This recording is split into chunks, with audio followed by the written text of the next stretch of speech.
Hi viewers, welcome to my channel. ఈరోజు మనం బెండకాయ పులుసు పెట్టుకుందాం. సో దానికి కావాల్సినవి మనం ఆయిల్ పోసుకుందాం. గిన్నె పెట్టుకొని సో దానికి సరిపడంత ఆయిల్ వేసుకుందాం. మనం అది వేడెక్కిన తర్వాత పోపు దినుసులు వేసుకుందాం. ఎండుమిర్చి, జీలకర్ర, ఆవాలు.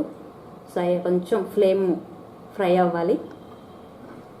సో అది కొద్దిగా ఫ్రై అయిన తర్వాత మనం అందులోని పచ్చిమిర్చి వేసుకుందాం.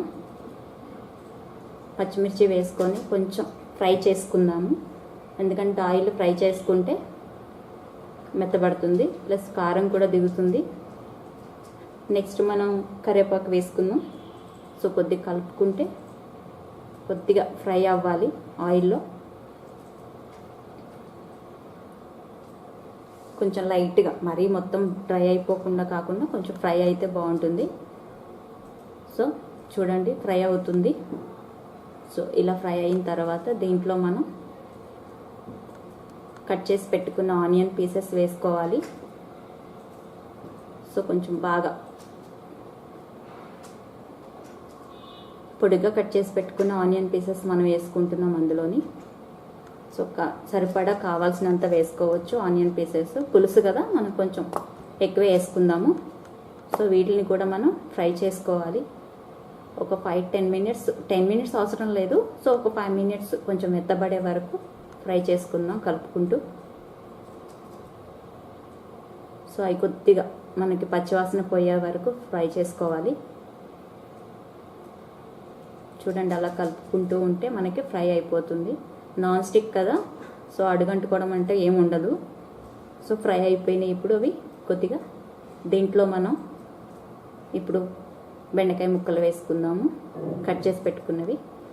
సో మనకి ఎలా కావాలంటే అలా కట్ చేసి పెట్టుకోవచ్చు, సైజులు కూడా. సో బెండకాయ ముక్కలు వేసేసుకున్నాం మనం. దీన్ని కూడా కొంచెం కలుపుకుందాం మనం, మొత్తం అంతా కలిసేటట్టుగా. ఆనియన్ పీసెస్, మిర్చి అన్నీ కలుపుకుంటే కొంచెం ఫ్రై అవ్వాలి ఇవి కూడా, ఎందుకంటే పచ్చివాసన పోవాలి కదా బెండకాయ. సో కాసేపు మనం మూత పెట్టుకొని ఫ్రై చేసుకున్నాం. సో ఫ్రై అయిపోయింది కదా, ఒకసారి మనం కలిపేసుకొని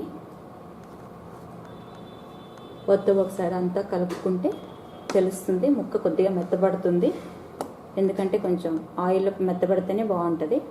దీంట్లో మనకు కొద్దిగా పసుపు,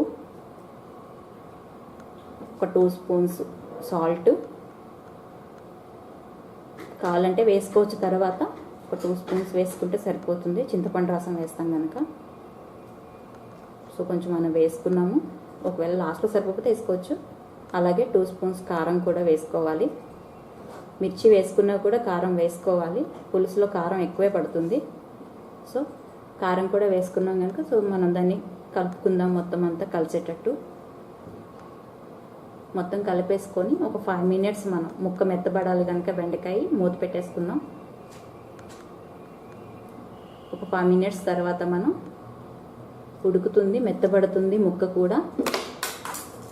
ఇప్పుడు మనం దీంట్లో చింతపండు పులుసు కలుపుకుందాము. మనకు కావాల్సినంత కొంచెం వాటర్ కూడా యాడ్ చేసుకొని చింతపండు పులుసు వేసుకొని ఉడకబెట్టుకోవాలి దగ్గరకంట అయ్యే వరకు.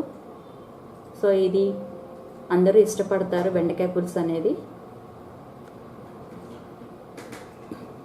సో ఉడుకుతుంది కదా, చూడండి దగ్గరకు అయిపోయింది పులుసు.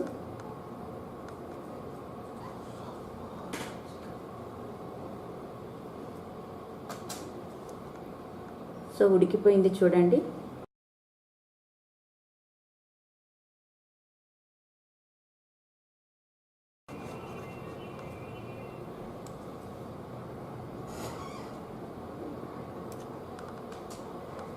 చూడండి వ్యూయర్స్, బెండకాయ పులుసు రెడీ అయిపోయింది. ఈ వీడియో మీకు నచ్చినట్టయితే మీరు కూడా ట్రై చేసి టేస్ట్ చేసి చెప్పండి, కామెంట్ చేసి నాకు చెప్పండి. సో నేను మీకు రిప్లై ఇస్తాను. సో చాలా బాగుంది చూడండి. సో మీరు కొత్త వీడియోస్ కోసం మా ఛానల్ని సబ్స్క్రైబ్ చేసుకోండి. Thank you viewers.